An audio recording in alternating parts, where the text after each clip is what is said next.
अब हम लोग योग उपनिषद में चौथा योग उपनिषद पढ़ेंगे और चौथा योग उपनिषद है त्रिशिखी ब्राह्मण उपनिषद। त्रिशिखी ब्राह्मण उपनिषद, ये नाम जो त्रिशिखी है, ये त्रिशिखी नाम के ब्राह्मण हुए थे, उन त्रिशिखी के नाम पर इस उपनिषद का नाम त्रिशिखी ब्राह्मण उपनिषद पड़ा। अब सवाल है जो पहला आता है कि त्रिशिखी ब्राह्मण उपनिषद किस वेद से जुड़ा हुआ है। तो ये जुड़ा हुआ है, आपको फॉर्मूला पर आइए, का सा सु आया था, तो शुक्ल यजुर्वेद से जुड़ा हुआ है। त्रिशिखी ब्राह्मण उपदेश शुक्ल यजुर्वेद से जुड़ा हुआ है। किन्हीं का माइक खुला होगा, बंद कर। और इस उपनिषद में त्रिशिखी नाम के ब्राह्मण और उनके गुरु हैं आदित्य भगवान, यानी साक्षात भगवान सूर्य ही उनके गुरु हैं। उन भगवान सूर्य से इन्होंने उपदेश लिया और फिर उसी उपदेश की चर्चा इसमें है, यानी ब्रह्म ज्ञान की चर्चा। अब क्या है इसकी पूरी कहानी देखते हैं। उससे पहले ये देख लीजिए, इसमें अष्टांग योग है। हम लोगों ने कल जो योग चूड़ामण्य पढ़ा उसमें षडांग योग था। त्रिशिखी ब्राह्मण में अष्टांग योग का प्रतिपादन है। 10 यम 10 नियम भी बताए गए हैं। 18 मर्म स्थान का भी जिक्र किया गया है।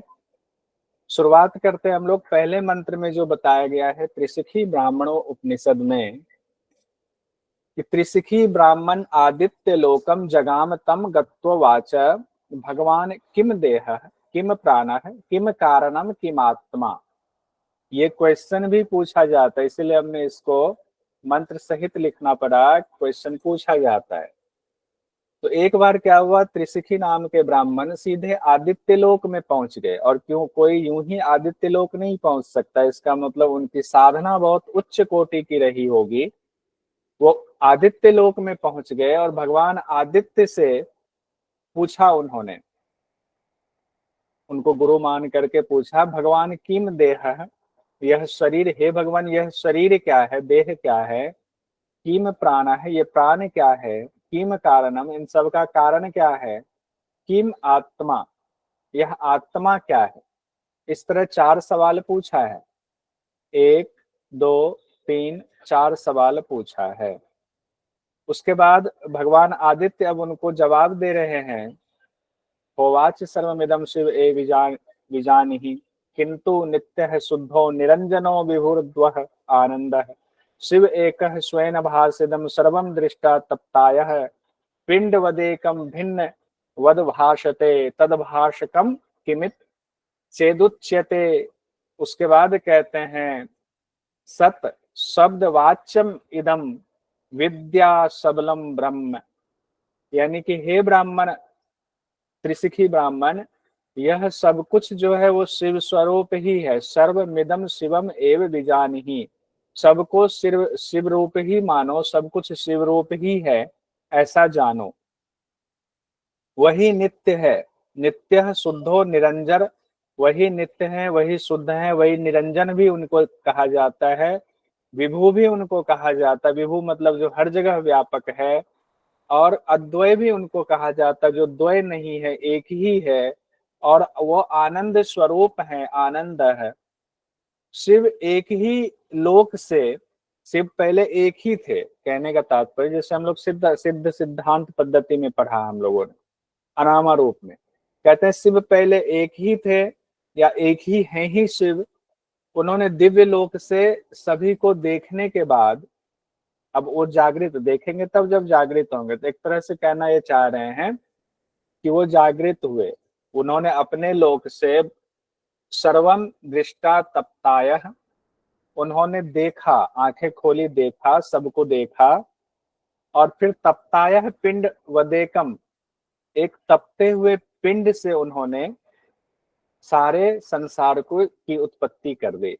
तपते हुए पिंड से एग्जाम की दृष्टि ठीक है, व्याख्या की दृष्टि से आप कह सकते हो कि एक ऊर्जाशील पिंड से, यानी उस शक्ति से तात्पर्य है, एक शक्ति से ही उन्होंने अनेक रूपों को प्रकाशित कर दिया, यानी सृष्टि की रचना कर दी।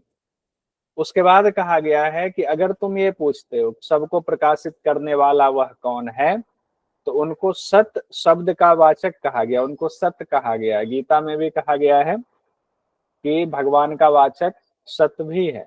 ओम तत् सत, ओम भी है, तत् भी है, सत भी है। और उनका दूसरा नाम क्या है? अविद्या सबल ब्रह्म, यानी ब्रह्म, लास्ट में ब्रह्म शब्द आया है, अविद्या सबल ब्रह्म है वो। यानी कि यहाँ पर जवाब दे दिया है कि वो ब्रह्म ही है। अब यहाँ सवाल 18 जून 2024 में पूछा गया, जो कि पेपर आपका लीक हो गया था और रद्द हो गया। त्रिशिखी ब्राह्मणों उपनिषद में भगवान सूर्य के समक्ष त्रिशिखी ऋषि द्वारा किए गए प्रश्नों का सही अनुक्रम क्या, बताइए। प्रश्न का क्रम भी पूछ दिया गया। कारण क्या है, अखिल जगत क्या है, आत्मा क्या है, प्राण क्या है, शरीर क्या है। सर फोर्थ ही आ रहा है सीक्वेंस, अखिल जगत उन्होंने ऐड कर दिया है बस। अखिल जगत बाद में आया हुआ है, बाद में सवाल दूसरे बार में, पहले मंत्र में नहीं है, बाद के मंत्रों में अखिल जगत की चर्चा आई हुई है। अखिल जगत क्या बाद में पूछा गया, ठीक है, सवाल उस हिसाब से ठीक है। तो शरीर क्या है, पहले पूछा गया शरीर क्या है, तो वाला ई एक में ही आ रहा है। उसके बाद पूछा गया था किम प्राणम क्या है, उसके बाद पूछा गया किम कारणम, इन सब का कारण क्या है। फिर पूछा गया आत्मा क्या है। तो यहाँ तक तो सीक्वेंस आ रहा है। उसके बाद में क्वेश्चन नीचे आएगा अखिल जगत क्या है, तो उसकी अखिल जगत क्या है जब कहा गया तो उसकी व्याख्या फिर अलग आई, उस हिसाब से इसका आंसर चौथा होगा। आइए देखते हैं। सृष्टि जो अखिल जगत कह रहे हैं उससे संबंधित बात यहाँ आ गई। पहले सृष्टि का क्रम बताया जा रहा है, इस सृष्टि की रचना कैसे हुई, बहुत सुंदर व्याख्या है ये, इसको देखिए। कहा गया ब्रह्मणो अव्यक्तम, उस ब्रह्म से अव्यक्त की उत्पत्ति हुई। कैसे? वैसे सिद्ध सिद्धांत पद्धति में हम लोगों ने अनामा से 5 शक्ति का देखा था। अब यहाँ पर उसी चीज को दूसरे तरीके से कहा जा रहा है कि ब्राह्मण से अव्यक्त की उत्पत्ति हुई। ब्राह्मण मतलब उस ब्रह्म से अव्यक्त की उत्पत्ति हुई, जिस ब्रह्म के को सत कहा गया अभी ऊपर। अव्यक्त आया, अव्यक्त से महत तत्व आया, अव्यक्तान महत, अव्यक्त से महत तत्व आया। महतो अहंकार, महत से अहंकार की उत्पत्ति हुई है। और अहंकार पंच तन्मात्राणी, अहंकार से पंच तन्मात्रा की उत्पत्ति हुई है। पंच तन्मात्रेभ्य पंच महाभूतानि, पंच तन्मात्रा से पंच महाभूत की उत्पत्ति हुई है। पंच महाभूतेभ्यो अखिलम जगत, और पंच महाभूत से ये अखिल जगत उत्पन्न हुआ है, यानी जो दिख रहा है वो अखिल जगत पंच महाभूत से उत्पन्न हुआ है। तो एक बार फिर से देखिए, ब्रह्म से अव्यक्त, अव्यक्त से महत तत्व, महत से अहंकार, अहंकार से तन्मात्रा, तन्मात्रा से पंच महाभूत, पंच महाभूत से पूरे विश्व का प्रादुर्भाव हुआ है। उसके बाद ठीक इसके बाद वाले मंत्र में कहा गया है कि यम नियम आदि जो अष्टांग योग की चर्चा है, उसकी साधना जब आप करते हैं तो उससे ज्ञानमयी शाखा आपकी खुलती है, ज्ञानमयी शाखा खुलती है। अब जो अखिल विश्व वाला सवाल है वो यहाँ पर है, वह अखिल विश्व क्या है उसके बाद पूछा कि जब उन्होंने कहा ना कि पंच महाभूत से अखिल विश्व की उत्पत्ति होती है, यानी आदित्य भगवान ने कहा, तो उस पर त्रिशिखी ब्राह्मण ये पूछते हैं कि वह अखिल विश्व क्या है। यहाँ पर ये सवाल आया, जो मैंने कहा सवाल बाद में आएगा। और फिर उन्होंने ये सवाल भी पूछा हुआ है कि भूतों के विकार से एक ही पिंड के विभाग किस तरह से बट गए। जब अखिल विश्व का उन्होंने जवाब दिया आदित्य भगवान ने, तब अगला सवाल उन्होंने ये भी पूछा है। ठीक है, उस हिसाब से सवाल में वहां ठीक है, इसको कलर कर देते हैं, सवाल में यहाँ लिखा ही हुआ है। ये पुराने वाला जो आपके पास पीडीएफ होगा ना, उसमें ये मेरे ख्याल से ऐड नहीं होगा, ये आज ऐड किया हुआ है। वह अखिल विश्व क्या है, तो आदित्य भगवान कहते हैं या पंच महाभूतों के विकार से उत्पन्न, विकार का मतलब ही होता है जो उत्पन्न होता है उसको विकार कहते हैं। पंच महाभूत से जो जो चीजों की उत्पत्ति हुई है, उत्पत्ति जो शब्द है उसको विकार शब्द से भी इस्तेमाल किया जाता है, परेशान नहीं होंगे। पंच महाभूतों के विकार से उत्पन्न हुआ, अपने विभाग में बटा हुआ स्वरूप ही ये अखिल विश्व है जो भी दिख रहा है, सब पंच महाभूत वहीं से उत्पन्न हुआ, ये बट गया हुआ है। फिर उस पे सवाल पूछ रहे त्रिशिखी ब्राह्मण, भूतों के विकार से एक ही पिंड के विभाग किस तरह होते हैं, कि किस तरह से वो विभाग में बट गया उसका जरा हमें विस्तार से बताइए। तब उसका विस्तार से वर्णन किया गया है। पहले ये बात कही गई, फिर देखिए कितना सुंदर व्याख्या है, ध्यान से देखिएगा। पहले ये देख लीजिए, अलग अलग भूतों के कार्य और उनके कारण भेद से स्थान, भेद, विषय, देवता, कोश आदि के आधार पर विभाग कहे गए हैं। मतलब क्या है? मतलब आगे समझाया गया है पंच महाभूत है। कौन से पंच महाभूत? आकाश, वायु, अग्नि, जल, पृथ्वी। तो आकाश से 5 चीजें निकली हैं। देखिए, आकाश 5 भाग में बट गया, 5 भेद हैं। कौन से? अंतःकरण, मन, बुद्धि, चित्त एवं अहंकार। ये अद्भुत चीज बताई गई, बड़ा सुंदर व्याख्या है ये। बाकी जगहों पर ये आपको इतना व्याख्या नहीं है। एक तो सिद्ध सिद्धांत पद्धति में बहुत व्याख्या थी, वहां से तो क्वेश्चन आता ही है, लेकिन योग उपनिषद में जो ये गूढ़ बात कही गई है, तो आपको यहाँ से इसलिए मैं कह रहा हूँ कि जो अलग चीजें बताई जाती वहां से सवाल पूछने की गुंजाइश रहती है। तो आकाश 5 भाग में बटा हुआ है। कौन से? अंतःकरण, मन, बुद्धि, चित्त और अहंकार। यहाँ अंतःकरण पहले निकला आकाश से, फिर अंतःकरण मन बुद्धि चित्त अहंकार में बटा। तो इस तरह आकाश से 5 चीजें निकल गई, अंतःकरण, मन, बुद्धि, चित्त एवं अहंकार। कितनी सुंदर व्याख्या की गई। ये सब आकाश से निकला हुआ, ये पहले हम नहीं जानते थे, आप नहीं जानते थे, लेकिन त्रिशिखी ब्राह्मण को आदित्य भगवान यानी सूर्य भगवान ने बताया, तब हम भी जान गए आकाश से ही निकला। तो एग्जाम में पूछा जा सकता है, ध्यान रखिए। अब वायु के 5 भेद यानी वायु से निकला, ये तो सब जानते, पहले कई बार पढ़ चुके। समान, उदान, व्यान, अपान, प्राण, तो इसमें दिक्कत नहीं होगी आपको। अब अग्नि से जो प्रकट हुए हैं वो देखिए। अग्नि से क्या हुआ है? स्रोत यानी कान, त्वचा, चक्षु, जिह्वा और घ्राणेन्द्रियां, नाक वाला भी। अग्नि से प्रकट होने वाली 5 चीजें बताई गई, स्रोत, त्वचा, चक्षु, जिह्वा, घ्राणेन्द्रिया। यानी कि 5 ज्ञानेन्द्रियां हो गई। ये अगर आपको आए 5 सेंस ऑर्गन किससे प्रकट हुआ है, या 5 ज्ञानेन्द्रियां किससे प्रकट हुई हैं, तो किससे हुई है? अग्नि से प्रकट हुई। यहां पर लिख दीजिए 5 ज्ञानेन्द्रियां। सर ये घ्राणेन्द्रिय क्या? घ्राण मतलब सूंघना, नाक वाला। ठीक है, आंख नाक कान हम लोग पढ़ते हैं ना बचपन से, 5 ज्ञानेंद्रिय, आंख नाक कान जीभ त्वचा। तो नाक घ्राणेन्द्रिय मतलब नाक को कहते हैं घ्राणेन्द्रिय। ठीक है, नोज को। ठीक है। जल तत्व से क्या प्रादुर्भाव हुआ है? शब्द, स्पर्श, रूप, रस, गंध, यानी पंच तन्मात्रा जो प्रादुर्भाव हुआ है। पंच तन्मात्रा के जो विषय हुए वो जल तत्व से प्रादुर्भाव बताया गया है। शब्द, स्पर्श, रूप, रस, गंध किससे है? जल तत्व से। शब्द, स्पर्श, रूप, रस, गंध जल तत्व से, ध्यान रखिएगा। ये त्रिशिखी ब्राह्मण उपनिषद में साफ साफ लिखा हुआ है। उसका पृथ्वी तत्व से वाणी, हाथ, पैर, गुदा, उपस्थ। इसको इसलिए लिख रहा हूं यहाँ, ये 5 कर्मेंद्रिय है। बाकी चीज आप जान रहे हैं। 5 कर्मेंद्रिया ये हो गई। किससे है? पृथ्वी तत्व से। वाणी, हाथ, पैर, गुदा और उपस्थ, ये 5 कर्मेंद्रियां पृथ्वी तत्व से उत्पन्न हुई। तो यहाँ से एग्जाम में क्वेश्चन पूछा जा सकता है, इसको नोट कर लीजिएगा। कई बार पढ़ेंगे तो हो जाएगा, 2 बार 4 बार इसको पढ़ेंगे, फिर मनन करेंगे, हो जाएगा। उसके बाद पंच महाभूत और उसके कार्य का मतलब, आकाश है तो आकाश के क्या कार्य होंगे?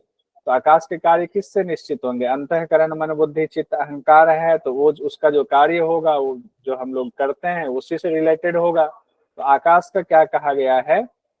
ज्ञान, संकल्प, दृढ़ निश्चय, अनुसंधान एवं अभिमान, ये कार्य अंतःकरण, ये कार्य है, अंतःकरण के विषय हैं और ये कार्य है आकाश के। वायु क्या हुआ? वायु में कहा गया संतुलन बनाए रखना, समीकरण, उन्नयन मतलब ऊर्ध्वगति को जाना, किसी चीज को ग्रहण करना, सुनना। उच्छ्वास भी कहा गया, पूरक रेचक जो श्वास लेते छोड़ते हैं, ये वायु के कार्य है। लेकिन प्राण आदि के विषय, यही शब्द इस्तेमाल किया गया है कि प्राण आदि के विषय हैं। अग्नि और जल में देखिएगा, थोड़ा सा यहाँ कंफ्यूजन हो सकता है, ध्यान से देखिएगा। अग्नि में वैसे तो हम जानते हैं जल से शब्द, स्पर्श, रूप, रसगंध हमने पढ़ा हुआ था, बटा हुआ है। अग्नि से हमने पढ़ा था 5 ज्ञानेंद्रियां आई हुई है। यहाँ पर कहा गया है शब्द, स्पर्श, रूप, रस, गंध, ये अग्नि तत्व के कार्य है। यहाँ पर अग्नि तत्व के कार्य बता दिया गया, और ज्ञानेंद्रियों के ये विषय हैं। और उसके बाद कह दिया गया ये सभी यानी कि सभी कार्य और ये विषय जो हैं ये जल तत्व के आश्रित रहते हैं। ये शब्द कह दिया गया, ये लाइन कह दी गई, ये सब जल तत्व के आश्रित हैं, यानी जल तत्व तत्व जो है इनका आश्रय स्थल है, इसीलिए हमने जल में कुछ नहीं लिखा है। उसके बाद पृथ्वी में कहा गया है कि इससे क्या क्या कार्य संपादित हो रहा है। जो हम बोल रहे हैं, अभी आप बोल रहे हैं, बोलना, दान करना, आना जाना कहीं, गमनागमन, विसर्जन करना, विसर्जन मतलब मल मूत्र का विसर्जन करना, आनंद बनाना, ये पृथ्वी तत्व के कार्य है। और कर्मेंद्रिय के ये विषय हैं, कर्मेंद्रिय के विषय हैं। बोलना वाणी का हो गया, दान देना वाणी हाथ का हो गया, गमनागमन पांव का हो गया, विसर्जन और आनंद, विसर्जन मूत्र विसर्जन हो गया आपका गुदाद्वार का, आनंद हो गया मूत्रेंद्रिय का। तो इस तरह से ये पृथ्वी के कार्य और कर्मेंद्रिय के विषय हो गए। उसके बाद कहा गया है मन एवं बुद्धि में ही चित्त और अहंकार अंतर्भूत है। मन बुद्धि में क्या है, चित्त और अहंकार जो है उसी के अंतर्गत कहा गया है। अब आते हैं त्रिशिखी ब्राह्मण उपनिषद में, ये जरा बड़ा महत्वपूर्ण है। हमने ये ऊपर देखा कि त्रिशिख ब्राह्मण उपनिषद में अष्टांग योग की चर्चा है, अष्टांग योग की चर्चा है, लेकिन इसमें दो चीजें महत्वपूर्ण बताई गई हैं, दो मार्ग बताए गए हैं, दो मार्ग अलग से कि अष्टांग योग के द्वारा क्या होगा। दीप शिखा आपकी प्रज्वलित हो रही है ज्ञानमयी, तो यहाँ पर दो रास्ते बताए गए हैं, योग और ज्ञान का। ज्ञान योग, कर्म योग उसको कहा गया। एक तो ज्ञान योग हो गया, दूसरा कर्म योग बताया गया, यानी योग के दो मार्ग बताए गए हैं, ज्ञान योग, कर्म योग। तो मंत्र में देखिए क्या लिखा हुआ है, शिखा ज्ञानमयी वृत्तिर्माद्य अष्टांग साधने ज्ञान योग कर्म योग इति योगो द्विधा मतः, कि अष्टांग योग के द्वारा ज्ञानमयी शिखा का प्रादुर्भाव होता है, और योग के दो मार्ग बताए गए हैं, ज्ञान योग कर्म योग इति योगो द्विधा मतः। दो मत बतलाए गए हैं। कौन से दो मत हैं, तो एक ज्ञान योग है, दूसरा कर्म योग है। ये भी ध्यान रखिएगा, ज्ञान योग कर्म योग भी कहा गया है यहाँ। उसके बाद 24वें नंबर के मंत्र में कहा गया है क्रिया योग थे अदानी श्रृणु ब्राह्मण सत्तम अव्याकुलस्य चित्तस्य बंधनम विषये क्वचित। यहाँ क्रियायोग शब्द का भी इस्तेमाल किया गया है। क्रियायोग का व्याख्याकारों ने, हर व्याख्याकार ने अर्थ लगाया है कि क्रियायोग का अर्थ है या शायद जो आपके कर्म योग है उसके बारे में कहा गया, कर्म योग की चर्चा हो गई। लेकिन चूंकि शब्द इट इज क्रियायोग भी आया हुआ है, तो इसको भी ध्यान में रखिए क्रियायोग शब्द को, कि भगवान सूर्य क्रियायोग शब्द के बारे में भी कह रहे हैं कि हे ब्राह्मण, त्रिशिखी ब्राह्मण, अब क्रिया योग के बारे में वर्णन करते हैं। जिस साधक का चित्त अव्याकुल, जिनका चित्त व्याकुलता से विहीन है, वो क्या है, चित्तस्य बंधनम विषय क्वचित, और जिनका चित्त विषय भोगों के बंधन में कभी नहीं पड़ता है।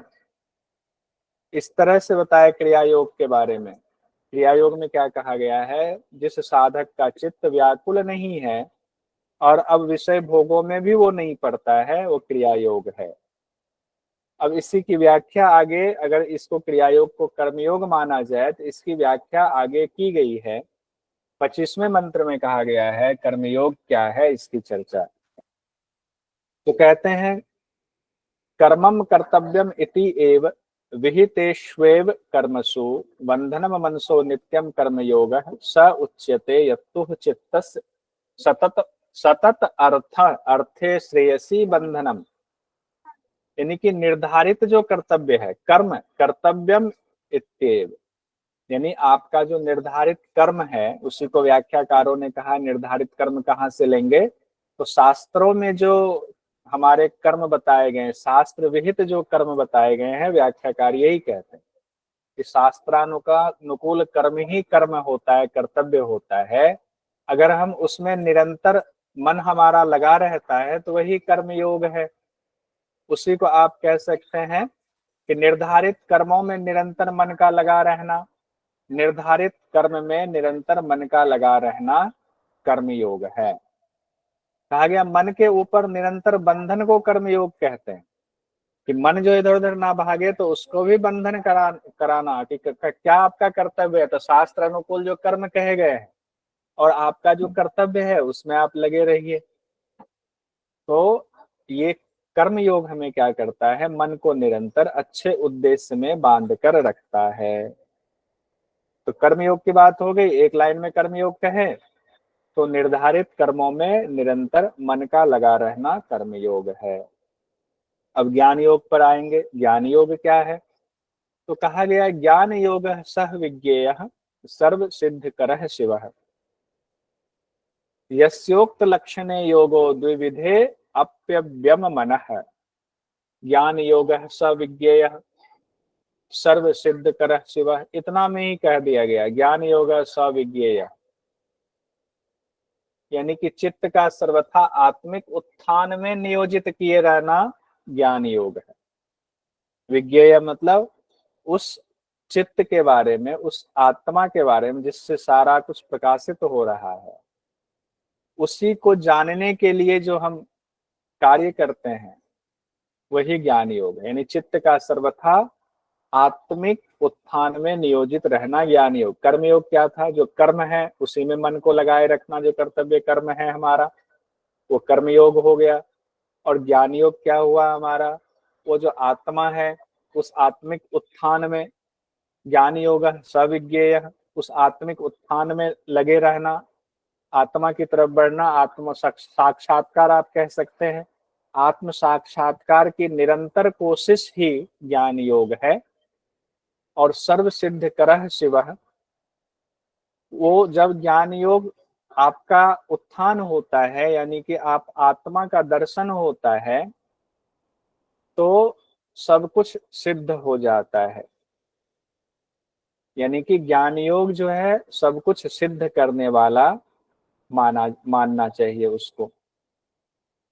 इस प्रकार दोनों लक्षणों से युक्त होकर योग का सेवन करना चाहिए। अब हम आते हैं कि इसका फल क्या कहा गया है। तो फल में दरअसल एक एक मंत्र में ना आगे की चीजों को भी जोड़ दिया गया है। जैसे इसमें फल भी बता दिया गया है और इसमें साथ में यम के बारे में भी बता दिया गया है। तो एक में दो चीजें आई हुई। तो स याति परमम श्रेयो मोक्ष लक्षणम जसा, वह यानी कि कर्मयोग और ज्ञान योग जब आप सिद्ध करते हैं तो शीघ्र ही मोक्ष रूपी, मोक्ष लक्षणम परम श्रेयो मतलब मोक्ष रूपी परम श्रेय को आप प्राप्त कर लेते हैं। यहां तक आपका फल तो बता दिया गया। अब आगे इसी मंत्र में जो कहा गया है, देहेंद्र येसु वैराग्यम यम इति उच्यते बुद्धे है, शरीर और इंद्रियों के प्रति सभी तरह से वैराग्य भावना ही यम कहलाती है, ऐसा विद्वान कहते हैं। तो यम वाला हम फिर से अभी देखते हैं आगे। एक बार फल को एक साथ देखते हैं। एक फल तो आपने देख लिया, कर्मयोग ज्ञान योग की साधना का क्या फल है, शीघ्र ही मोक्ष रूपी परम श्रेय को प्राप्त करते हैं। ऊपर भी एक कहा गया था, ज्ञान योग से श्रेष्ठ एवं कल्याणकारी सिद्धियां भी प्राप्त होती हैं, यानी सारे संशय भी मिट जाते हैं। दूसरा कहा गया शीघ्र ही मोक्ष रूपी परम श्रेय को प्राप्त हो जाता है। अब जो अष्टांग योग की शुरुआत यहाँ से कर दी गई ना, देहेंद्रियेषु वैराग्यम यम इति उच्यते बुधे, तो सबको एक साथ हमने क्लब कर दिया कि अष्टांग योग की चर्चा अब शुरुआत हो रही है। तो अष्टांग योग की चर्चा कुछ इस तरह से है। क्या है देखिए, यहां से एग्जाम में क्वेश्चन आ सकता है, कभी भी आ सकता है, ध्यान रखिएगा। यम नियम आसन प्राणायाम प्रत्याहार धारणा ध्यान समाधि, ये वही है आठों अंग, सीक्वेंस में नाम वही है जो योग दर्शन में बताए गए। लेकिन इसकी व्याख्या मतलब कि इसका जो परिभाषा दिया गया है वो वहां से अलग है, ध्यान रखिएगा। जो पातंजल योग दर्शन में परिभाषा यम की है, नियम आसन की है, वो यहाँ पर यानी त्रिशिखी ब्राह्मण उपनिषद में अलग है। क्या कहा गया है, त्रिशिखी ब्राह्मण उपनिषद में कहा गया है, देहेंद्रियेषु वैराग्यम यम इति उच्यते बुधे, शरीर और इंद्रियों के प्रति सभी प्रकार से वैराग्य की भावना ही यम है। शरीर और इंद्रियों से वैराग्य यम कहा गया है, ध्यान रखिएगा। बोल लीजिए माइक बंद रखते हुए ही। फिर नियम की बात आती है, एक दो बार और आगे रिपीट होगा तो याद आएगा, अभी एक बार एक साथ देख लेते हैं। नियम में कहा गया है अनुरक्ति परे तत्वे सततम नियमः स्मृतः। अनुरक्ति अनुरक्ति परे तत्वे सततम नियमः स्मृतः। परमात्म तत्व से निरंतर अनुरक्ति रखना ही नियम है। परे तत्व कहा गया, नहीं उस परमात्म तत्व से लगातार अनुरक्ति रखना, प्रेम रखना, उन्हीं में लगे रखना रहना नियम कहा गया। यम में तो कहा शरीर इंद्रियों के प्रति वैराग्य, शरीर इंद्रियों से वैराग्य होगा तो लगेगा कहाँ, प्रभु में लगेगा, प्रभु में लगना नियम हो गया। फिर आसन की चर्चा बिल्कुल अलग तरीके से की गई है। कहा गया है सर्व वस्तु उदासीन भावनासन उत्तमम, सभी वस्तुओं में उदासीन भाव ही सर्वश्रेष्ठ आसन है, बिल्कुल अलग कहा गया है। क्वेश्चन आ सकता है सभी वस्तुओं में उदासीन भाव ही सर्वश्रेष्ठ आसन है, कहाँ कहा गया? ये आपको यही मंत्र उठा करके हो सकता है दे दे, सर्व वस्तुन्य उदासीन भावना भाव भावमासन उत्तमम, भावमासम उत्तमम, ये शब्द दे दे किस उपनिषद से लिया गया है? सभी वस्तुओं में उदासीन भाव ही सर्वश्रेष्ठ आसन है, जिसे कि ब्राह्मण उपनिषद में। अब चूंकि वैराग्य हो गया, इंद्रियों से भगवान में लग गए, तब उदासीन भाव की चर्चा इसलिए आ गई है, तो इसको इस हिसाब से समझिएगा सीक्वेंस बिठा करके। चौथा है प्राणायाम। प्राणायाम के बारे में कहा गया है जगत सर्वमिदम मिथ्या प्रतीति प्राण संयमः। इस जगत से जो मिथ्या है, जो कि जगत को मिथ्या, जगन मिथ्या शब्द कहा गया ना, शंकराचार्य जी ने कहा, ये जो जगत मिथ्या है उसके असली स्वरूप को जब आप समझ लेते हैं तो प्राणायाम है। आसन से देखिए, आसन में क्या था? उदासीन भाव। उदासीन भाव क्यों होगा आपका? जब आप जगत को मिथ्या मान लेंगे, समझ लेंगे कि असली स्थिति क्या है, ये जगत तो हमारे लिए है ही नहीं, ये जगत तो हमें बांधे रखे हुए है, तो जगत सर्वमिदम मिथ्या प्रतीति प्राण संयम है, दो चार बार बोल लेंगे तो याद हो जाएगा। तो ये जगत से के मिथ्या स्वरूप को जब आप समझ लेते हैं तो वही कहा गया है प्राणायाम है। प्राणायाम के बाद क्या है? प्रत्याहार के बारे में कहा गया है चित्तस्य अंतर्मुखी भाव है प्रत्याहारस्तु सत्यम। अब इस जगत, ये जगत मिथ्या भाव है, समझ गए? जब मिथ्या भाव समझ जाएंगे तो ध्यान कहाँ लगाएंगे? अंतर्मुखी ध्यान, उस आत्मा में लगाएंगे। आत्मा में ध्यान लगाना, अंतर्मुखी हुआ, इसको इस तरह से समझिए प्रत्याहार में। यानी चित्त का चित्तस्य अंतर्मुखी भाव है, चित्त अब अंतर्मुखी हो रहा है, यही प्रत्याहार है। उसके बाद धारणा की बात की गई है। प्रत्याहार के बाद छठा अंग योग का कौन सा बताया गया है? त्रिशिखी ब्राह्मण को बता रहे हैं आदित्य भगवान, धारणा है। आगे चित्तस्य निश्चली भाव धारणा धारणम विदुः। अब चित्त आप क्या कर रहे हैं? अंतर्मुखी कर रहे हैं। चित्त अंतर्मुखी कर रहे हैं, वो लग नहीं रहा है ठीक से। चित्त अंतर्मुखी करना प्रत्याहार है, लेकिन उस चित्त का अब धीरे धीरे उसको निश्चल भाव करना, उसको रोकने की कोशिश कर रहे हैं। चित्तस्य निश्चली भावो, चित्त एक ही जगह पर रहे, निश्चल भाव से एक ही जगह पर टिके, वही धारणा है। चित्तस्य निश्चली भावो धारणा धारणम विदुः।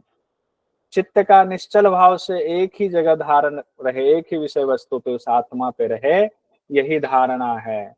फिर ध्यान क्या है? जब हम उस पे ध्यान लगा रहे हैं, उस आत्मा पे अब एक ही जगह टिक रहे हैं, तो टिकते टिकते क्या होगा? आत्मा का साक्षात्कार होगा। देखिए कितना सीक्वेंस बैठा हुआ है, बिल्कुल याद करना आसान है। ध्यान में क्या कहा गया धारणा के बाद? सोहम चिन्ह मात्र में वेति चिंतनम ध्यानम उच्यते। यानी कि सोहम मतलब मैं जो हूं, वो चिन्ह मात्र वेति, मैं ही चिन्ह मात्र स्वरूप हूं। अरे धारणा किए, धारणा का निश्चली भाव से उस आत्मा पे लगाया तो ये भाव आ गया, ये बात पता चल गई, वो तो आत्मा तो मैं ही हूं, मैं ही वो चिन्मात्र स्वरूप हूं। इस तरह का चिंतन ही ध्यान है। वह चिन्मात्र मैं ही हूं, ये चिंतन ध्यान है। उसके बाद समाधि के बारे में क्या कहा गया है? ध्यानस्य विस्मृति सम्यक समाधिर विधीयते। देखिए पातंजल योग दर्शन वाली स्थिति आती जा रही है। ध्यान में तो क्या हुआ, मैं वो चिन्मात्र स्वरूप हूं, तो मैं है ना, मैं वो चिन्मात्र स्वरूप हूं, ये चिंतन ध्यान है। जब ये चिंतन भी खत्म हो जाए, ध्यान से विस्मृति, जब ध्यान विस्मृत हो जाए और आप उस आत्मा में एकाकार हो जाओ, आत्मा आत्मा ही आत्मा है, अब मैं आत्मा हूं ये कहने की जरूरत ही नहीं है, मैं आत्मा हो चुका हूं। अब हो गए तो मैं कहने की जरूरत है ही नहीं कि मैं आत्मा हूं। तो ध्यान से विस्मृति, जब ध्यान पूर्ण रूप से विस्मृत हो जाए, सम्यक समाधि विधीयते, वही समाधि है। तो ये अचानक से तो होगा नहीं, हर एक स्टेप में जाने में कई प्रोसेस होते हैं, वो गुरु के सानिध्य में वो प्रोसेस आप पूरा करते हैं। तो इस तरह से अष्टांग योग के 8 अंग हमने देखा। अब एक एक करके फिर से देखते हैं। यम, यम के बारे में 10 यम 10 नियम कहा गया है। यम के बारे में क्या कहा गया था, रिवीजन भी हो रहा है एक तरह से आपका। देहेंद्रियेषु वैराग्यम यम इति उच्यते। शरीर और इंद्रियों के प्रति सभी प्रकार से वैराग्य की भावना ही यम है। नियम क्या है, अनुरक्ति परे तत्वे सततम नियम है स्मृता है, परमात्म तत्व से निरंतर अनुरक्ति प्रेम रखना ही नियम। तो 10 यम 10 नियम कौन से हैं उसको देखते हैं। 10 यम बताए गए हैं, अहिंसा, सत्य, अस्तेय, ब्रह्मचर्य, दया, आर्जव, क्षमा, धृति, मिताहार और शौच। ये त्रिशिखी ब्राह्मण में 10 यम बताएगा। कौन से, अहिंसा, सत्य, अस्तेय, ब्रह्मचर्य, दया, अहिंसा, सत्य, अस्तेय, ब्रह्मचर्य, दया, आर्जव, क्षमा, धृति। 3 या 4 करके याद कर ली, 4 अहिंसा, सत्य, अस्तेय, ब्रह्मचर्य, अहिंसा, सत्य, अस्तेय, ब्रह्मचर्य, दया, आर्जव, क्षमा, धृति, दया, आर्जव, क्षमा, धृति, मिताहार, शौच, मिताहार, शौच, मिताहार, शौच। इस तरह से आपका हो गया ये 10 यम। और नियम में क्या कहा गया है, 10 नियम। तप, संतोष, आस्तिक, भावदान, तप, संतोष, आस्तिक, भावदान, तप, संतोष, आस्तिक, भावदान, आराधना हरे, यानी उस हरि का आराधना, आराधना हरे वेदांत श्रवण, आराधना हरे वेदांत श्रवण। पहले तो आराधना करेंगे हरि का, फिर श्रवण करेंगे वेदांत का। ह्रीमति जप और व्रत, ह्रीमति जप और व्रत, ह्रीमति जप और व्रत। याद कुछ चीजों को तो याद करना ही पड़ेगा। ह्रीमति जप और व्रत, 10 नियम में ये 10 नियम हो गए, ये 10 यम हो गए, एग्जाम में आ सकता है। अब देखिए यहाँ 4 सितंबर जून 2024 का जो पेपर हुआ आपका, यानी अभी जो पेपर हुआ है 4 सितंबर को, उसमें क्वेश्चन पूछा गया, त्रिशिखी ब्राह्मणों उपनिषद के अनुसार शरीर एवं इंद्रियों के पूर्ण वैराग्य है। क्या बात है, सब लोग मैसेज में भी जवाब दे रहे हैं। अंशुता जी, विमला जी, यम, और माइक खोल के भी आपने कहा यम है। ये क्वेश्चन अभी पूछा गया था, लेटेस्ट। जिनका भी गलत हुआ होगा उनको पता चल जाएगा ये क्वेश्चन सही है। अब हम तीसरे नंबर पर आते हैं। यम नियम हमने देख लिया। आसन पर आते हैं। सभी वस्तुओं में उदासीन भाव ही सर्वश्रेष्ठ आसन, हम लोगों ने पढ़ा था ऊपर। सभी वस्तुओं में उदासीन भाव ही सर्वश्रेष्ठ आसन कहा गया है। तो कितने आसन बताए गए त्रिशिखी ब्राह्मण में, याद रखिएगा। त्रिशिखी ब्राह्मण में 17 आसनों का जिक्र किया गया, 17 आसन बताए गए। कौन से 17 आसन हैं? स्वस्तिकासन, गोमुखासन, वीरासन, योगासन, पद्मासन, बद्ध पद्मासन, कुक्कुटासन, उत्तान कुर्मासन, धनुरासन, सिंहासन, भद्रासन, मुक्तासन, मयूरासन, मत्स्येंद्रासन, सिद्धासन, पश्चिमोत्तान आसन और सुखासन। इस तरह से 17 आसन बताए गए हैं। इसका ध्यान रखेंगे, 17 आसन त्रिशिख ब्राह्मण उपनिषद में बताया गया। पद्मासन का फल बताया गया है और उसके बाद सभी आसनों का फल एक साथ बताया गया, इसलिए हमने सबका अलग अलग व्याख्या सबकी नहीं की है। पद्मासन के फल में कहा गया है समस्त व्याधियों का नाश करता है और विष को भी खत्म कर देता है।